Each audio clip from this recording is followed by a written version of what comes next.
யாரெல்லாம் வேல் பூஜை பண்ணணும்னு ஆசை இருந்தோ முதல்ல வேலை வாங்கணும். ஃபஸ்ட்டு அது என்ன பண்ணணும் அப்படின்னு கேட்டிங்கன்னா, நல்ல கோமயத்தில் அதை இதுவும் அதாவது அதை முழுக்க துடைக்கணும். அடுத்தது பாலில் போட்டு எடுக்கணும். அடுத்தது பன்னீரில் போட்டு எடுக்கலாம். பஞ்சகவியத்தில் போட்டு எடுக்கணும். அதுக்கப்புறம் நெல்லில் 2-3 நாள் வச்சுருக்கணும். அதுக்கப்புறம் பார்த்துட்டேன்னா அரிசியில் பச்சரிசியில் வச்சு எடுக்கணும். அதுக்கப்புறம் கோயிலில் முருகப்பெருமான்கிட்ட வைக்கணும். அதுக்கப்புறம் ஒரு சொம்பில் பச்சரிசி நிரப்பி அந்த பச்சரிசி மேலே வேல் குத்தி தினந்தோறும் வழிபடணும். வாரத்துக்கு ஒரு முறை முடிஞ்சால் அபிஷேகம் பண்ணலாம். அப்படி இல்லை அப்படின்னு சொன்னால் சஷ்டி கிருத்திகை அன்னைக்கு அபிஷேகம் பண்ணலாம்.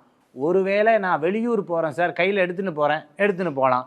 இல்லை சார் ஏர்போர்ட்டில் அலோடு கிடையாது, விடமாட்டான்னு சொன்னால் 4-5 நைவேத்தியம் எத்தனை நாள் கழித்து வரலோ அத்தனை நைவேத்தியம் வச்சுட்டு அந்த முருகப்பெருமானுக்கு பூஜை பண்ணி வேல்மாறல் படித்து வழிபட்டு வந்தோம்னா வேல் கொண்டு வினை தீர்ப்பார் முருகப்பெருமான்.